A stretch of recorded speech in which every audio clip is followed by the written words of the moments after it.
A year has passed since we started living here in our new 5-room house. There's no room for you here.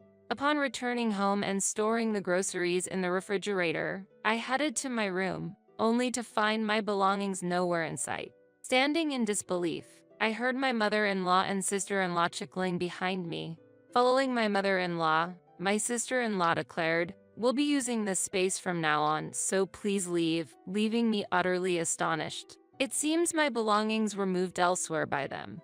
"Where did you take my things to?" I asked, only to be met with their laughter. "They're in a storage unit. If you don't collect them within a week, we'll dispose of them," they responded, with my mother-in-law tossing a paper with the storage details at me. Catching the fluttering paper, I looked at my mother-in-law and sister-in-law. Now, only the three of us were in the house, and confronting them would mean a certain defeat. Thus, my only option was to leave. "Understood. Take care." With those words, I gathered my remaining belongings and returned to my parents' home. However, I couldn't just do nothing. Since my mother-in-law and sister-in-law seemed oblivious, they were bound to face consequences. My name is Mandy. Currently, I'm living with my husband, Fred, in a new 5-room house. We met in college, sharing the same major and year.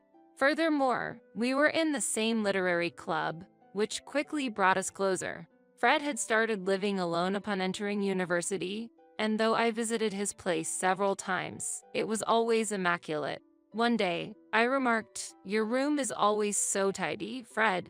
It's very comfortable." He bashfully confessed, "Actually, my mom and sister aren't good at cleaning. But my dad and I like things neat, so we took on the cleaning and got quite good at it." At that moment, I complimented his cleanliness, unaware of how indifferent his mother and sister were. This became apparent only after we started working, saved up for marriage, and eventually tied the knot. Shortly after our marriage, we decided to visit our families during Christmas, starting with Fred's parents. That's when I realized that Fred's tidiness wasn't just a preference but a necessity due to his mother's and sister's lack of concern compelling him and his father to clean.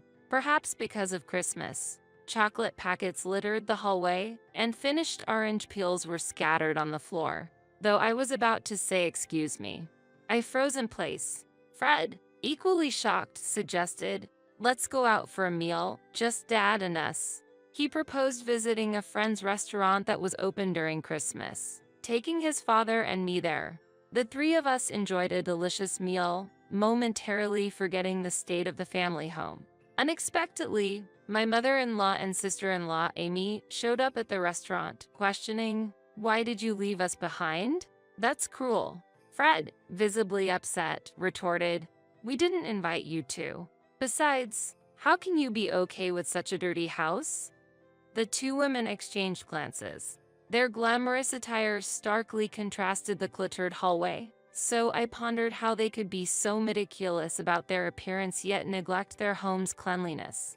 Amy excused herself, saying, "Dad always takes care of the cleaning, doesn't he?" However, Fred's father retorted with a heavy sigh, "Do you expect me to clean while I'm down with a fever on Christmas Eve? You neglect to take care of me and mess up the house during the holidays." Both my mother-in-law and Amy seemed accustomed to being scolded and remained unfazed. I couldn't sympathize with them for neglecting Fred's sick father and leaving the house in disarray. Considering Fred's father is aging, I doubted he could continue taking care of them indefinitely. I was deeply concerned about his future. After visiting Fred's family, I stopped by my parents' home, then discussed with Fred, "Shouldn't your father consider separating from your mother and Amy?" Fred seemed to sense something was off, given their negligence during his father's illness, and pondered, "Indeed, my father might be thinking of divorce, but starting a new life." An idea then struck me. "I've mentioned it before, but why don't we ask if your father would like to live with us?" Initially taken aback, Fred quickly grasped the idea, asking, "Really? We have enough rooms, but are you sure?" "I'll ask him," I said, reaching out to someone. This person was my cousin, whom I've been close to for years. 3 years older than me, he has always treated me like a sister and has been a confidant. It was his suggestion to invite Fred's father to live with us. The plan progressed smoothly, and eventually, we welcomed only Fred's father into our new 5-room house. He had severed ties with Amy and her mother, leaving his house, already divorced from his wife and with the family home being her property. He needed no formalities to move out. Fred's father hesitantly said, "I haven't disclosed this address to my wife or Amy. They won't come here, right? And to think I can live in such a wonderful house." We warmly welcomed him, assuring, "We're happy to live together with you. Please make yourself at home." Fred added, "Leave the cleaning to Mandy and me. We won't make unnecessary messes." To welcome him. At that time, we believed there would be no further involvement with his ex-wife and Amy. However, 9 months after moving in, my mother-in-law unexpectedly showed up with her belongings, declaring, "I'll be living here from today." We were stunned she knew our address and inadvertently let her in with her sudden arrival. We conveyed to her the difficulty of living together, but she resisted, clinging to the sofa. "I can't return to my former home. How cruel to drive me out." We were all astonished by her childish behavior. Her claim of being unable to return home piqued our curiosity. What had happened? And if she couldn't live in the family home, where was Amy? We assumed she was with her mother. Upon inquiring, it turned out that due to frequent complaints about odors, dirtiness, and uncleanliness at the family home, my mother-in-law decided to sell it. Meanwhile, Amy, planning to live in a new apartment with her mother, found a boyfriend and opted to move in with him, leaving her mother behind. The sale of the house was decided, and my mother-in-law had spread the word among relatives. Upon hearing our story, a relative, driven by a peculiar sense of justice, claimed a son should take care of his mother, blaming us for my mother-in-law's predicament, and ended up disclosing our new address to her. Fred frowned at this development, suggesting, "Let's not share our new address with relatives anymore," a sentiment I agreed with. Indeed, the main reason my mother-in-law had to sell her house was her and Amy's neglect of cleaning. After the divorce, with my father-in-law gone, the two remaining women's lack of cleanliness likely turned the home into a trash-filled mess. This led to constant complaints from neighbors, prompting my mother-in-law to seek our help. My father-in-law stated, "I have no intention of living with her after the divorce," and left the house. He had been considering moving out, and my mother-in-law's unexpected visit hastened his decision. After his departure, my mother-in-law became more overbearing, demanding Fred's support instead of the traitor. I grew concerned about the future, feeling this arrangement might not last. 2 months into her stay, I began to feel overwhelmed by my mother-in-law's presence.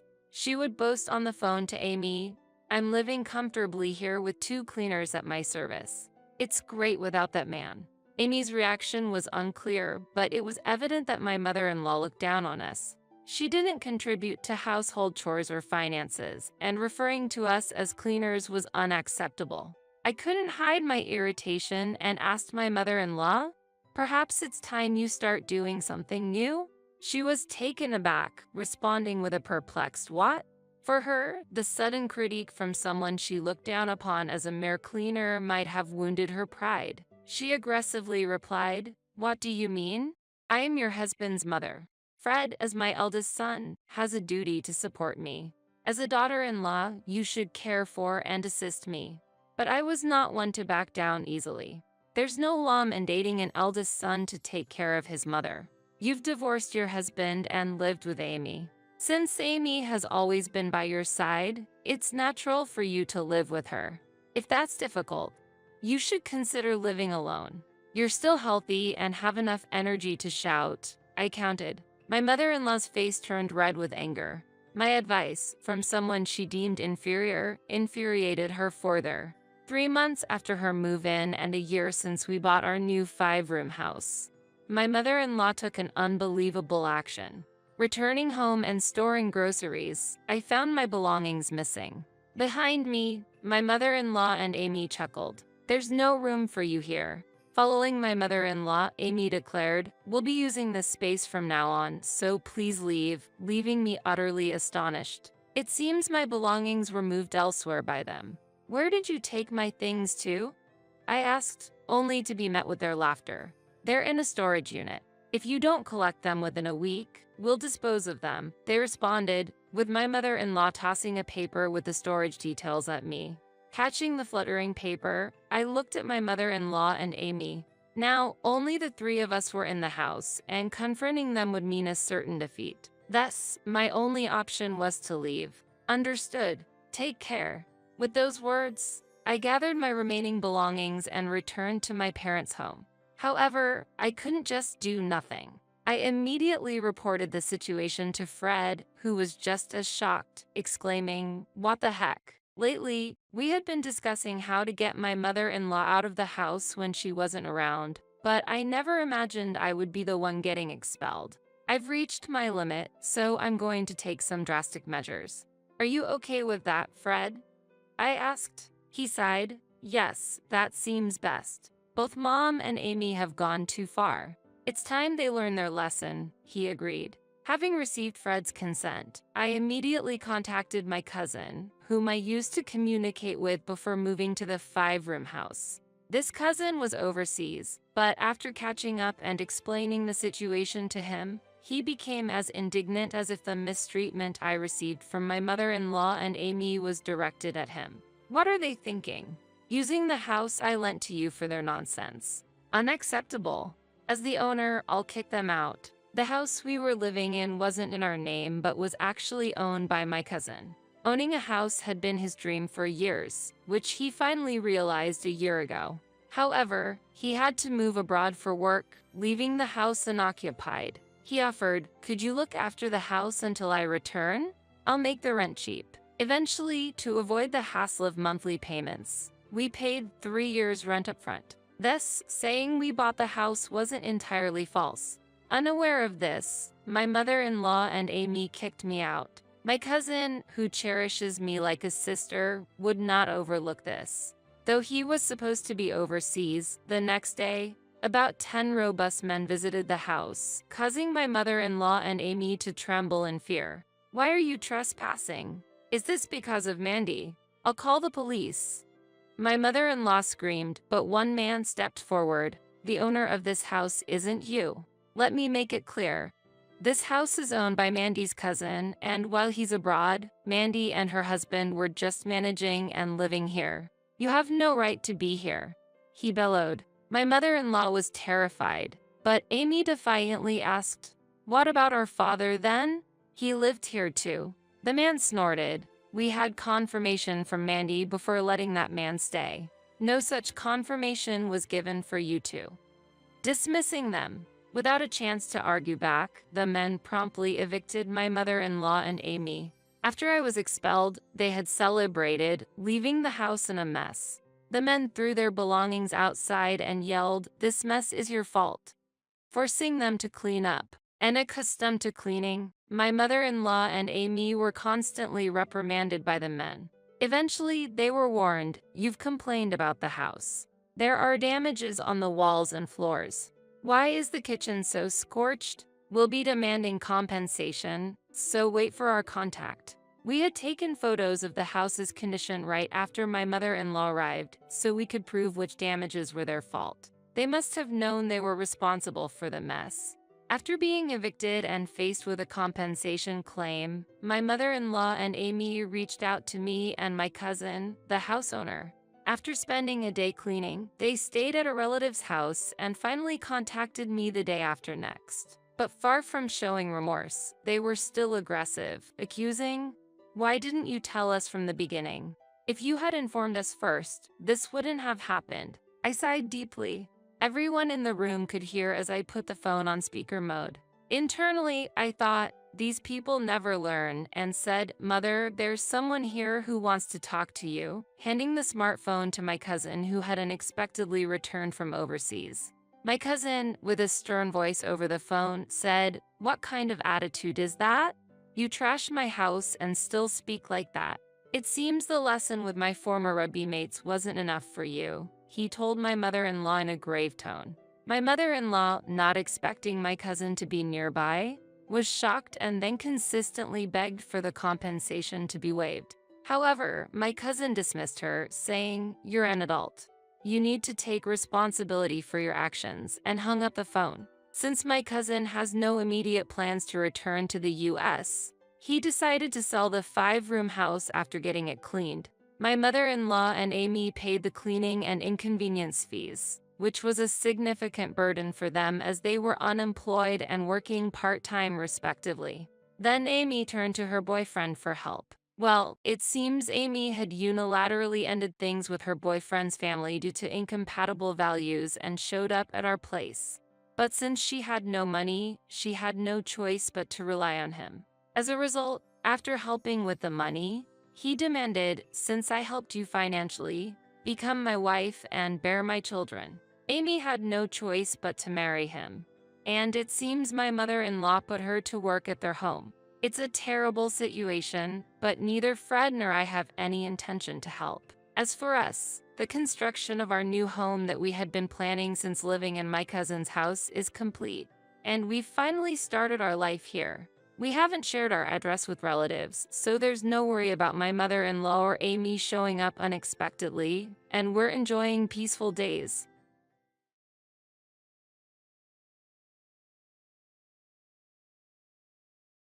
Your presence is no longer needed. Really? How long do you plan to stay here? Leave this house quickly. You incompetent leech living off the money Steve left behind. Disappear. You're in the way. What? Can I really leave? Won't you regret this later? Of course. Don't make me repeat myself. I am Emma, 34 years old, working in the medical field. I met my husband, Steve, a 37-year-old surgeon, 2 years ago at the hospital we both worked at, and we got married.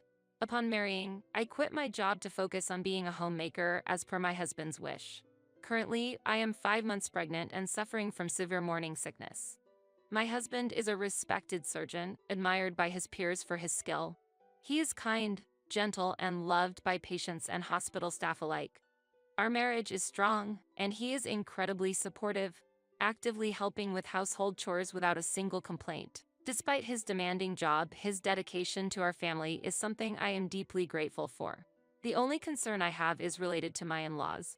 Hey, Emma, I have a request. I'd like to live with my parents and my sister Abby. My dad needs care, and I want to support them as much as possible. It will also reduce the burden on my mom. Plus, with a baby on the way, having extra hands will be helpful for you, and it might make it easier for you to return to work. What do you think? That sounds good to me. I'm okay with it. Steve's family is kind, and if I can help take care of your father, it will lighten the load on your mom and Abby. Thank you, Emma. That means a lot to me. My mother-in-law has always been kind to me, and my sister-in-law Abby left a good impression during our family's meeting and our wedding, so I was confident we could build a good relationship. Thus, upon getting married, I started living with my in-laws and sister-in-law Abby. However, this shared living situation would soon change my life. One day, not long after we started living together, I was lying in bed in my room, still suffering from severe morning sickness, when I was called to the living room by my mother-in-law. My husband had left for work early in the morning, and my father-in-law was resting in another room, so it was just me, my mother-in-law, and sister-in-law Abby in the living room. My mother-in-law, usually calm, looked stern. Feeling tense, she suddenly spoke up. Emma, you're hardly managing the household chores, and yet you're lazing around in bed? Since you're not paying rent, I want you to contribute $5,000 to the household every month. This was the start of an incomprehensible discussion. I'm sorry, I've been suffering from continuous morning sickness and have hardly been able to get out of bed. I feel terrible for relying so much on you and Abby for household chores, but I thought I was contributing enough each month. Well, enough. You think a mere $2,000 is enough? We're letting you live here because we thought you'd help with the housework and take care of our father. You're not helping at all. Why did my son even choose someone like you as his wife? There's no need to say something so harsh. When I was young, regardless of morning sickness or anything else, I dedicated myself to my new family. You need to put in more effort.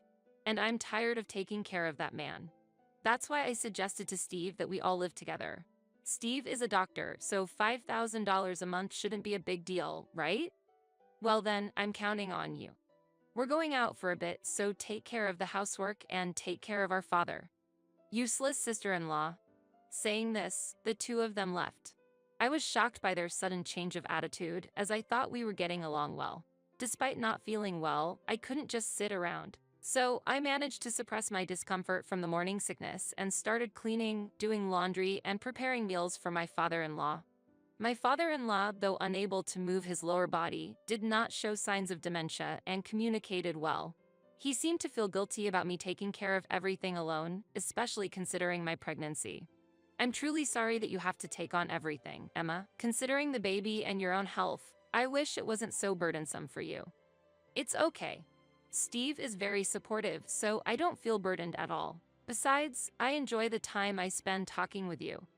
I'm really grateful, my father-in-law said, tears welling up in his eyes, expressing his gratitude. That evening, when my husband returned home, I told him about the demand from my mother-in-law and Abby for a monthly contribution of $5,000. However, I didn't mention their change in attitude, not wanting to worry him. $5,000, huh? Understood. Well, we are living here and my parents are living on their pension. Abby also has a regular work and doesn't have a stable income. My husband agreed to the monthly payment of $5,000 without hesitation, understanding the situation. Since my husband was okay with it, I reluctantly agreed as well. Then, one day, I received a call that my husband had collapsed at the hospital while at work. Worried sick, I managed to calm my panic enough to find out which hospital he was taken to, and immediately called a taxi to rush there. Steve was already unconscious during the transport, and tears threatened to spill in the taxi. My mind was filled with pessimistic thoughts, hoping against hope that he would be okay. But, despite my wishes, Steve passed away shortly after we arrived at the hospital from an acute heart attack. He had left the house that morning with his usual kind smile, making it hard to accept the reality. Steve was only 37 years old. He had his whole life ahead of him, passionate about his work and excited to become a father soon. The thought of not being able to introduce our child to his or her father left me sobbing beside his body. Time passed, and my mother-in-law and Abby arrived at the hospital. My father-in-law had to stay home, so a helper was arranged urgently. Oh, I can't believe this. My dear Steve, why a heart attack? Really? This is all Emma's fault. Emma, if you had noticed Steve's health issues sooner, this tragedy wouldn't have happened. You're a disaster. Mom is right. The reason my brother died is because you came into our house. I'll never forgive you for taking him away. I'm truly sorry. Having just lost my husband, my heart was too broken to argue with them. I could only apologize. Maybe it was all my fault. If only I had noticed something was wrong with Steve sooner, he might still be alive. I was tormented by this thought for a while. Eventually, the funeral was held. Many of Steve's friends and colleagues came to say their goodbyes. I felt a profound loss and sorrow from the respect people had for my husband. But I knew I couldn't grieve forever. I have to become stronger for the sake of our child that's about to be born. I resolved. However, my resolve was quickly shattered by my in-laws' words. Look, Emma, just because Steve has passed away doesn't mean you're thinking of going back to your parents' house, right? Well, I'm expecting soon, and the morning sickness hasn't ended, so I might return to my parents' house a bit earlier. What? If you go back to your parents, what will happen to the daily routine here? Who will take care of Dad? You think you can just leave irresponsibly just because my brother died? As for taking care of Dad, hiring a helper could lessen the burden. Hiring a helper? What are you thinking? As long as you're here, there's no need for outside help. That's a waste of money. Angered by their words, I responded, may I remind you, my mother-in-law is almost always home, and Abby only works 3 days a week on a non-regular basis. Aren't you two perfectly capable of handling the household and taking care of Dad? My mother-in-law retorted, I'm busy with community activities and hobbies. I don't have time to do housework, let alone care for him. She spends her time at home just watching TV and lounging around, using any excuse to shift all responsibility onto me. On my days off from my part-time job, I'm busy looking for a marriage partner. I can't spare any effort or money on beauty treatments to find a handsome, high-earning man. Oh, I just don't have enough time. Unlike you, who can stay home all day? Abby, significantly overweight and far from the beauty ideal she claimed, bafflingly exuded confidence from nowhere. And Emma, it's not an exaggeration to say Steve's death is your fault. So, you'll continue to take care of the household and Dad, and will also need the same $5,000 a month for living expenses. We've heard about the savings Steve left behind, so paying shouldn't be an issue, right? But I don't have an income right now, and with the baby coming, expenses will increase. I wanted to save Steve's money for our child's future. Oh, but is that child really Steve's? Could it be someone else's? That's really funny. Really? Emma, you're so vulgar. Then it's even more unthinkable to use Steve's money for a child that might not be his. Please wait. This child is indeed Steve's. It's terrible to say such things. But realizing arguing was futile, I gave up on going back to my parents and resigned myself to contributing $5,000 a month for living expenses, continuing the household chores and caring for my father-in-law. It seems excessive for a family of four to need that much, especially with pension income. Though I have some savings, I didn't want to dip into the inheritance Steve left, preferring to save it for our child's future. Moreover, returning to my parents would leave my father-in-law without proper care. If help or support isn't an option, going back isn't either. My belly is getting heavier and it's stuff, but it seems like I have no choice but to handle the household chores and caregiving on my own. I managed the household and caregiving tasks as best as I could, using delivery services for grocery shopping to keep it unnoticed by my mother-in-law and Abby. One day, while preparing a meal for my father-in-law, an incident occurred. "Hey, Emma, can I talk to you for a moment? There's something I need to tell you." "Yes, what is it?" At that moment, my mother-in-law and Abby were out, and it was just my father-in-law and me at home. "I wanted to tell you something while they're not around. Please listen to this." He handed me a voice recorder, and the moment I pressed play, I was shocked. "Is this my mother-in-law and Abby's voices? What are they saying? I can't believe this." I heard a conversation between my mother-in-law and Abby. I felt a growing outrage towards them, and it felt like something inside me broke. Unforgivable? Absolutely not. From there, my father-in-law and I devised a plan, and I was determined to carry it out. We waited for the night to come. When my mother-in-law and Abby returned home happily, I made them an offer. "Mother, Abby, as a token of my gratitude, how about a trip just for the two of you? Of course, my father-in-law and I will stay here." "A trip? Wonderful. I want it to be abroad." "Emma, that's a great idea. How about inviting two friends and all of us going to Europe?" "Of course, it's fine to invite your friends. Why don't you take a little break for about 2 weeks? Emma, you do come up with good suggestions sometimes. The thought of getting away from this depressing daughter-in-law and that old man, what an unexpected happiness." As a result, they planned a 2-week trip to Europe, including their friends, 1 month later, without suspecting our plan. Then, the day of their trip arrived. After seeing off the two who left in high spirits, I immediately started preparing to leave this home. Being in the later stages of pregnancy and unable to carry heavy items, I called my mother to help me. After telling my parents everything, they expressed their anger towards my mother-in-law and Abby but warmly welcomed me to come back home. Then, after completing the moving preparations, I expressed my gratitude to my father-in-law. "Though it was for a short time, I am very grateful for your care. After Steve passed away, you were the only one who always spoke to me with warmth. I am the one who should be grateful, Emma, for your caregiving. I'll be living in a care facility from now on, so don't worry. All that's left is to wait for those two to receive their just desserts." 2 weeks passed, and the day they returned from their trip came. While I was peacefully staying at my parents' house, my phone rang. My mother-in-law's name appeared on the screen. When I answered, she demanded I return home immediately, so I reluctantly agreed. "Welcome back, Mother. Did you enjoy your trip to Europe?" "Enjoyed it? That's not the point, Emma. We were happy to go on the trip you gifted us, but why are we being billed for it? There's a bill for $20,000. I thought it was lucky it only came to $20,000 for 4 of you.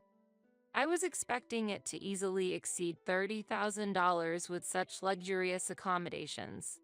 "What are you talking about? Boyfriend? We just invited some friends from the neighborhood, and it was just the 4 of us." "Oh, is that so? But I have evidence here. Please have a look at the envelope on the living room table." My mother-in-law and Abby were then confronted with a report from a detective. "What is this?" You tricked us by hiring a detective, you sly woman. No, it wasn't me who hired the detective. It was my father-in-law. What Dad did? Yes, it was actually my father-in-law who had requested the investigation.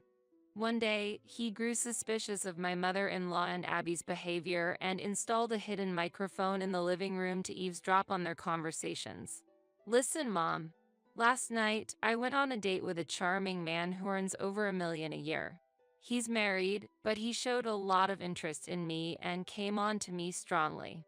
I ended up not coming home until morning. I'll make him divorce his wife and take him for myself. That's wonderful, Abby. Go ahead and get that man for yourself. I also hope my wealthy lover will divorce his spouse soon and become mine alone.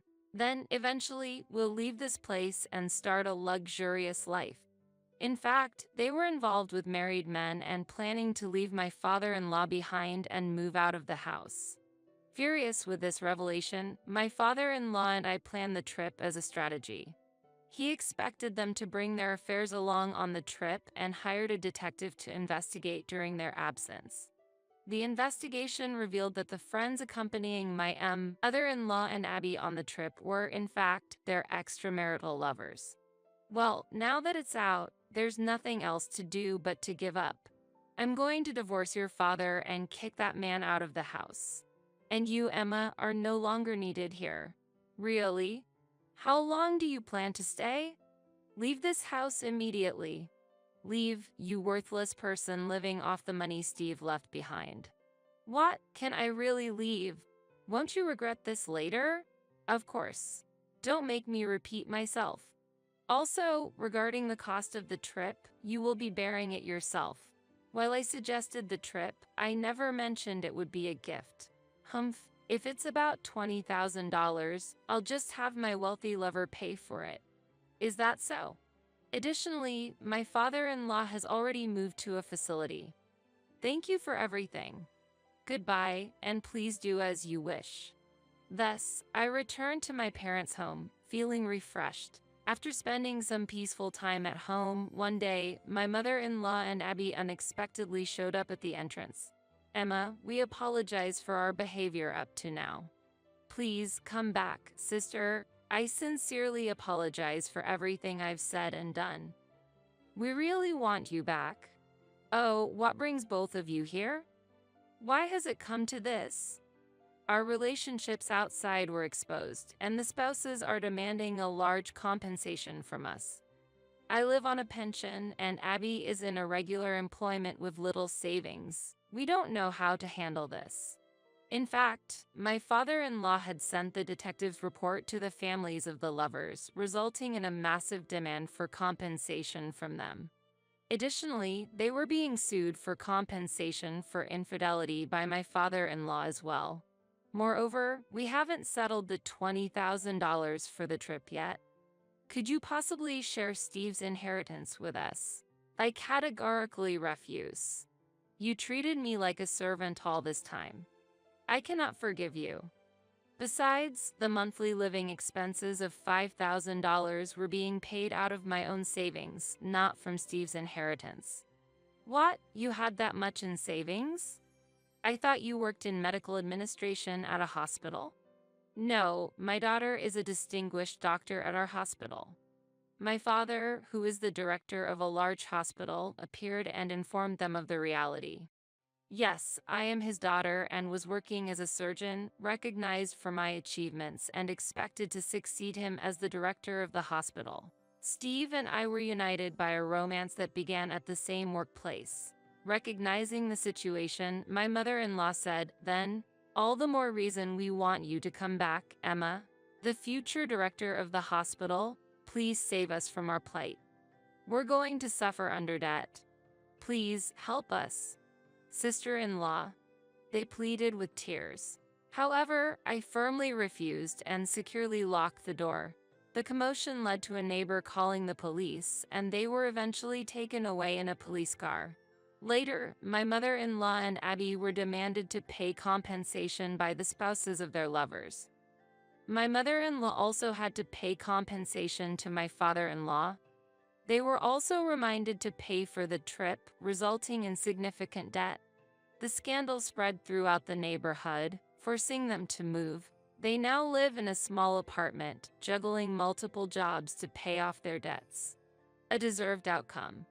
As for my father-in-law, his divorce was successfully finalized, and he enjoys a stress-free life in a care facility. As for me, I safely gave birth to a girl and am living a fulfilling life with the support of my parents. Next month, I plan to return to work, placing my daughter in daycare. I intend to carry on Steve's legacy, moving forward as both a doctor and a mother. My husband, Martin, works as a freelancer and earns a low income, so I support our family with my income. Despite this, he leaves all the household chores to me and takes a condescending attitude. One day, Martin said this, starting next week, we'll be living with my sister and her husband, so please clear out one room. What? My brother-in-law is quitting his job, so they have to leave their company housing. That's why I'm inviting them here. I was speechless at his words. I can't stand it when he makes decisions on his own without consulting me. Then you can take care of the $2,800 monthly mortgage. Why? Because we're getting a divorce. What? Martin laughed and said, "What are you talking about? There's no way I, with a monthly income of $800, can pay the mortgage.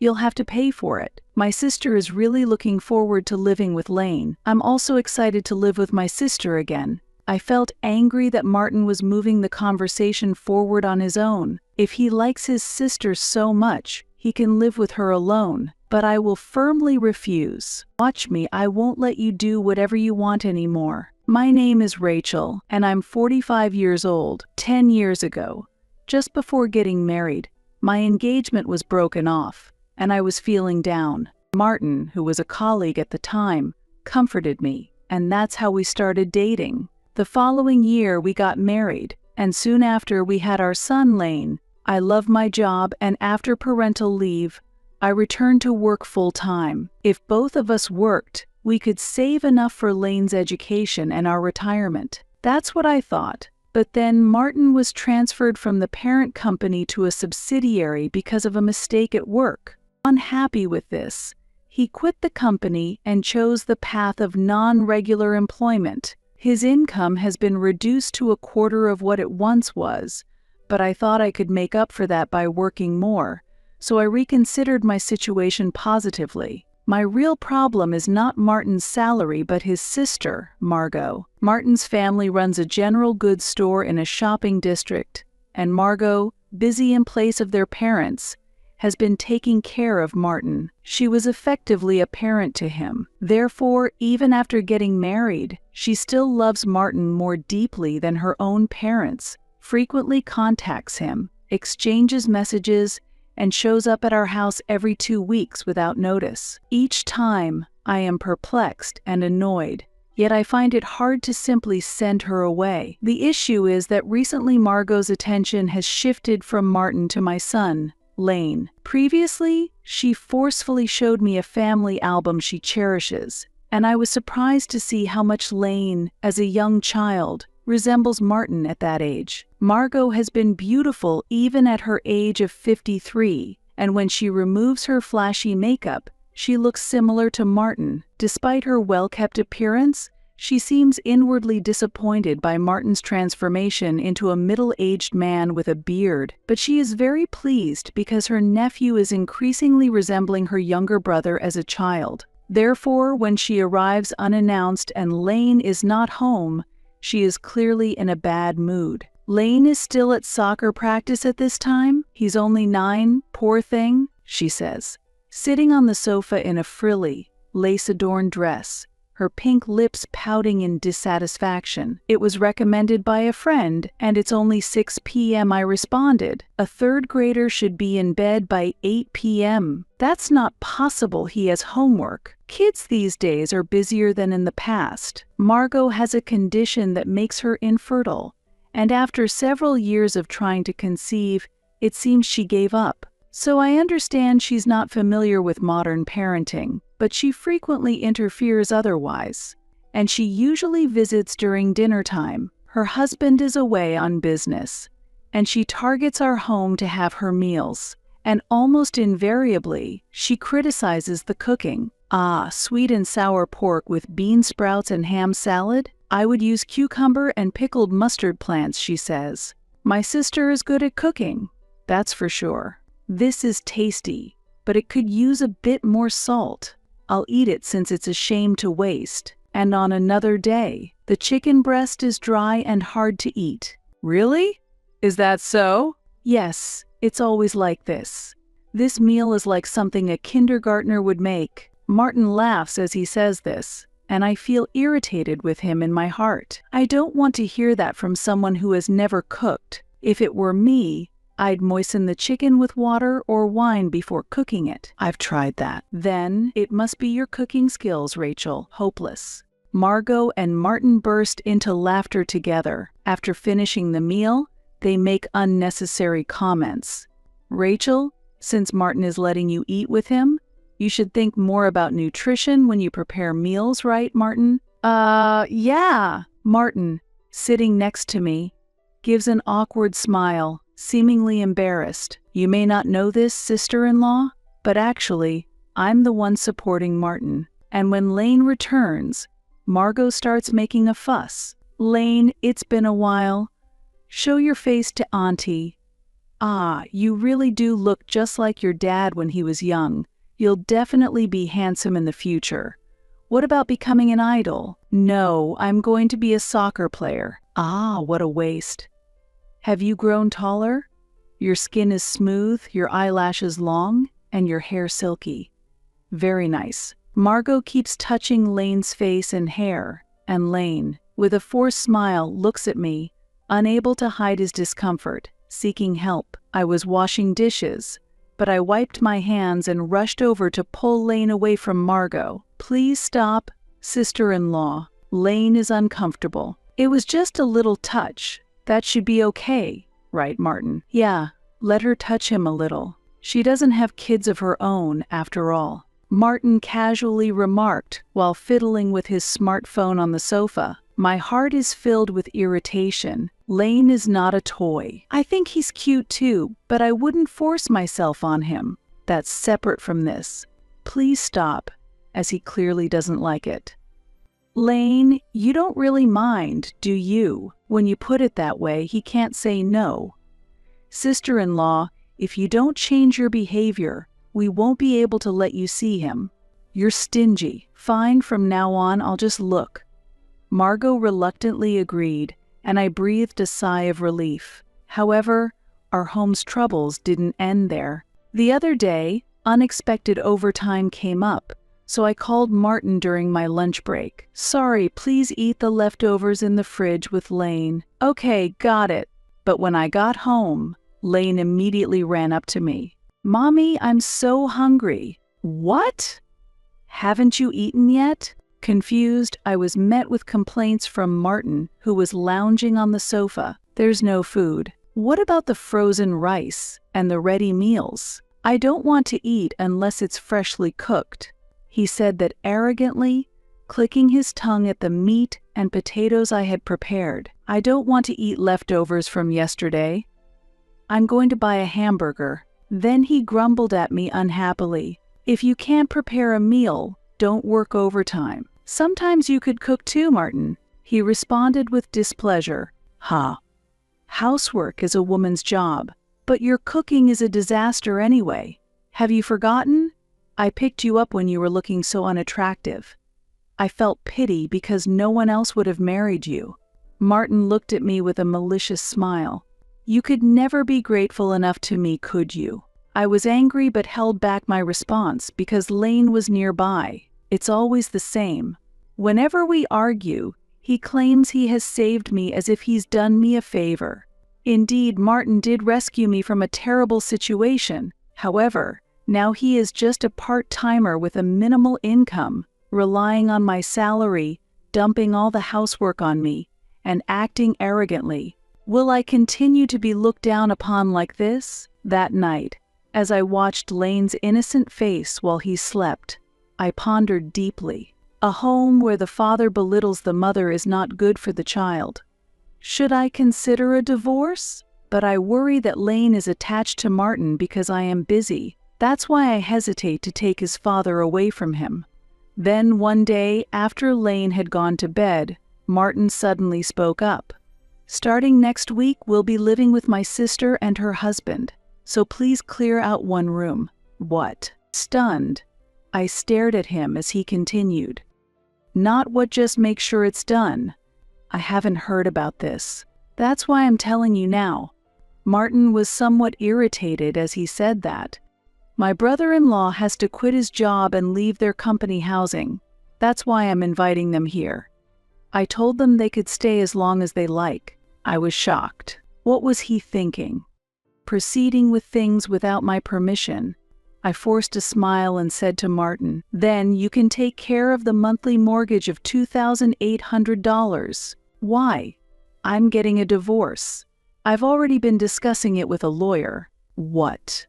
After a slight delay, Martin burst out laughing. What are you talking about? There's no way I, with a monthly income of $800, can pay the mortgage. You have to pay for it. He said it as if it were the most natural thing in the world. Grinning, Martin continued, "My sister is really looking forward to living with Lane. I'm also excited to live with her again." I see. I felt angry as Martin unilaterally moved the conversation forward. Enough was enough. If he loves his sister so much, he can live with her alone, but I will firmly refuse. Watch me, I won't let you do as you please anymore. The next day, I took a few days of paid leave and started packing secretly while Martin was at work.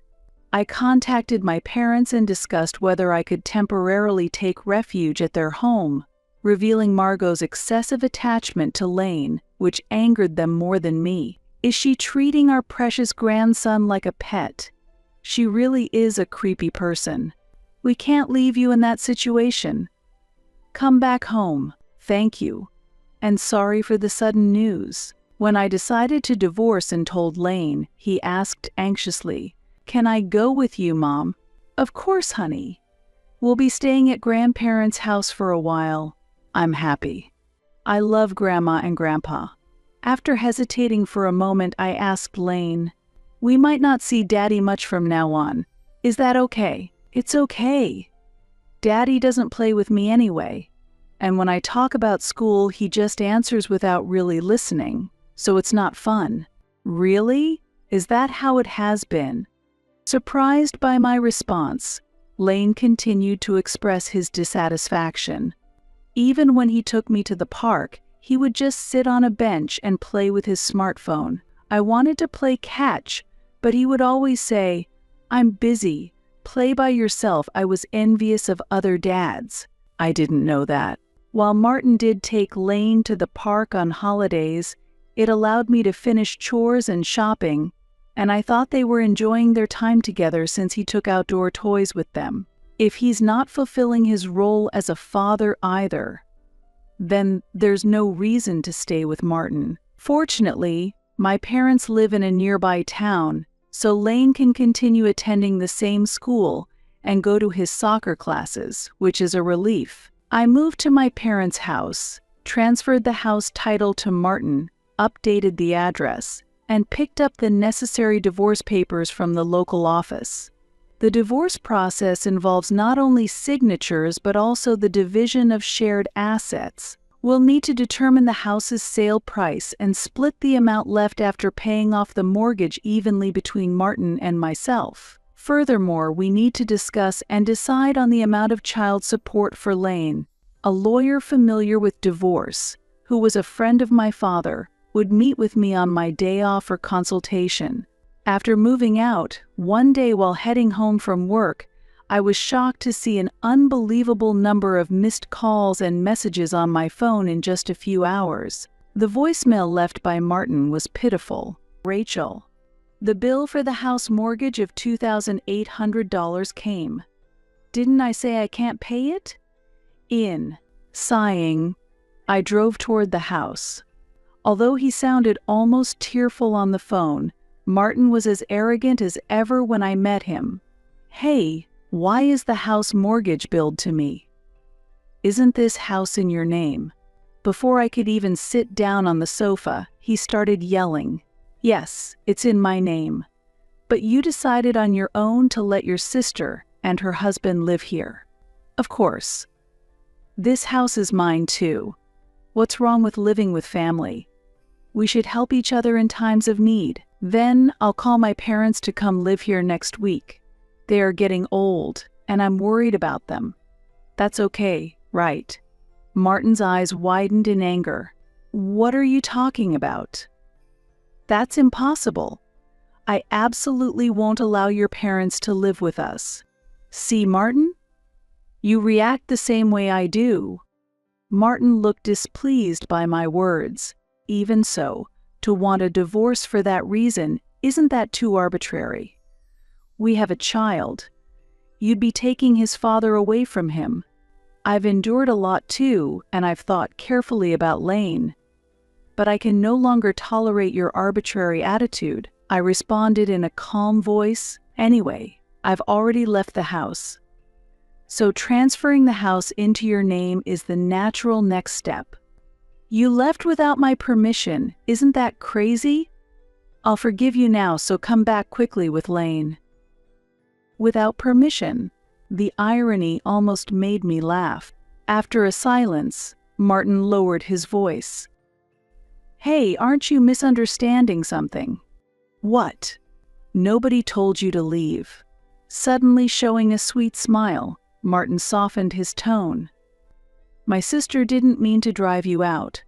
So come back, do the household chores, and contribute financially to the house like before.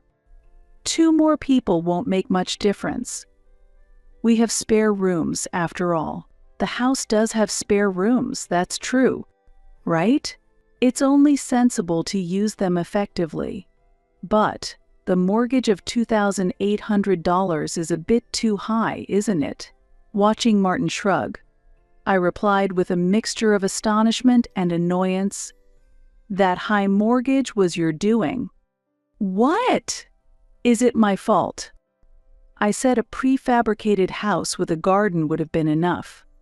You were the one persuaded by the builder's staff to go for a luxurious specification. Martin frowned, and I responded coldly. You were the one who wanted to build a 5-bedroom house 5 minutes walk from the station, with a rooftop, a large garden, and a basement. And you wanted to use expensive materials from abroad for the wallpaper and flooring.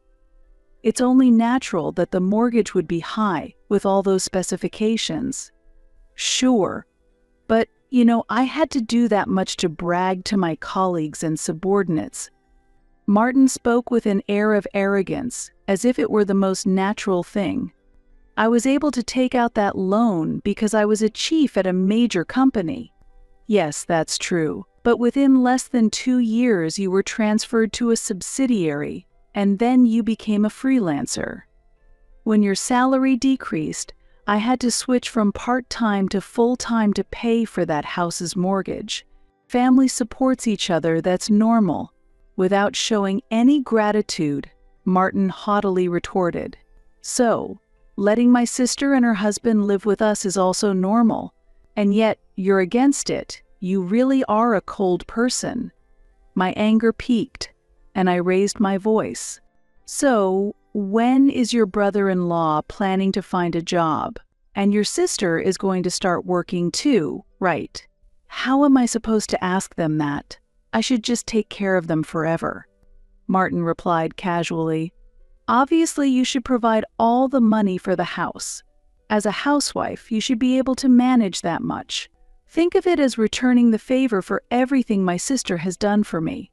Feeling dizzy, I pressed my forehead and closed my eyes.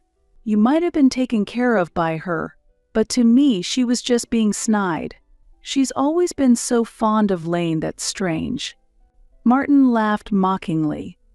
When you're at work and Lane feels lonely, my sister comes to see him. How about we make Lane her adopted son? Then we'd truly be family. I couldn't believe my ears. Are you serious? Why not? You'll still be mom and my sister will be mama even if he's adopted. We'd still live in the same house. Nothing changes. Lane would be happy. He could brag about having a beautiful mama. Martin smirked, stood up, and commanded loudly, "So bring Lane back. If you want a divorce, leave Lane here. You'll have to send child support, house mortgage, and our living expenses to my account every month. That's the minimum condition." Do you think I would ever agree to that? If you can't do that, I won't consent to the divorce, Martin asserted, and I laughed lightly in response. Yes, I understand. Feeling that further conversation would be futile, I left the house. If Martin intended to act that way, I had my own plans. A few days later, while I was preparing dinner at my parents' house, my phone rang. It was Martin, yelling in a tearful voice. "Hey, what have you been telling my sister? She's treating me like a liar now. How are you going to fix this?" She seemed unaware of the reality, so I just shared the facts. I answered calmly. Martin is no longer with a big corporation. He's a freelancer now. I've been covering the living expenses with my salary. And that wonderful house's mortgage? I've been paying for it for over 5 years. She didn't believe me at first, so it's good that I recorded our conversation yesterday. She was quite shocked when she heard it. Don't do such sneaky things. You're just jealous because my sister and I get along so well. What? Are you kidding me? I raised my voice unintentionally. If you love your sister so much, why don't you work and support her yourself? Fueled by anger, I hung up the phone and immediately blocked Martin's number. After informing my lawyer about Martin's situation, I received the advice, "Let's discuss this properly in court." Doubting whether Martin even had the means to fulfill his demands, I was interrupted by a call from Lane's school during my work lunch break. Worried about what it might be about, I answered the phone. "I apologize for interrupting your busy day, but do you know a woman named Margot Parker?" I was a bit startled by the sudden question. "Yes, that's my husband's sister." "I see. Is there something wrong with my sister-in-law?" The teacher's words were a bit hesitant. "Actually, she was just taken away by the police from the school premises." Really? I nearly dropped the coffee I was holding. The teacher carefully explained the details. A woman crossed the school gate illegally, entered the campus, and approached Lane while he was moving between classrooms. She persistently talked to him and even grabbed his hand, which led his friends to report it to me in the staff room, saying that an unknown woman was clinging to Lane. I see. She claimed to be his aunt, but Lane denied knowing her, so we decided to call the police. I could imagine Margot in a state of confusion. She argued that Lane's mother won't let me see him, and I've been locked out when I tried to visit their home, so I had no choice but to come to the school. I haven't done anything wrong. It's the monopolizing mother who is at fault. She was sent home after the police finished questioning her. I remembered an incident when Margot had tried to catch Lane returning home and my father had turned her away. I apologize for the inconvenience. I'm truly sorry. I apologized over the phone. Was Lane upset? More than being upset, he was angry. He said, "That woman is creepy. I don't want to see her ever again." I understand. I planned to reassure Lane when I got home. I would promise him that he would never have to meet Margot again, so he shouldn't worry. After hanging up the phone, I took a sip of my coffee and breathed a sigh of relief. Margot must have been quite shocked to be called a stranger by Lane. I smirked coldly to myself, thinking it was the result of her own actions. Martin had been reluctant about the divorce, but was persuaded by the lawyer I hired, who argued that prolonging the trial would be costly, and he reluctantly agreed. He also accepted the amount I suggested for child support. Then, We needed to determine the sale price of our shared property, the house, and split the amount after deducting the remaining mortgage between Martin and myself. When Martin got an estimate from a real estate agent and told Margot about selling the house, she was furious. I was told I could take care of things and spend a lot of time with Lane at home, but this changes everything. You expect me to rent an apartment? I don't have that kind of money. I don't have any money either. So sorry, but you'll need to find a place to borrow from and move out. I believed you when you said you were a chief at a top company, but to find out you're just a freelancer. Martin, I'm really disappointed. It's really your fault, who embezzled company funds and got fired. You and Margot should clean up their own mess. What a thing to say. After a heated argument, Martin and his sister and her husband each moved into separate apartments. Martin had to sell the house and settle the mortgage, and he still needed to make monthly child support payments to me. To manage this, he increased his part-time jobs to 5 and is working all day long to scrape together enough for living expenses and child support. I took measures to garnish his wages directly if the child support payments failed to reach my account, adding to the pressure he must feel. Margot and her husband, who moved into an apartment using borrowed money for the moving expenses and initial living costs, found new jobs. However, Margot encountered the mother of one of Lane's classmates at her new workplace, and word of her school intrusion spread quickly. This led to Margot quitting her job soon after, becoming suspicious and wary in her personal interactions, and she now mostly confines herself at home. Recently, neighbors who have seen Margot commented that she looks disheveled and much older than her actual age. Since the divorce proceedings have concluded, I have moved to an apartment near my parents' home with Lane.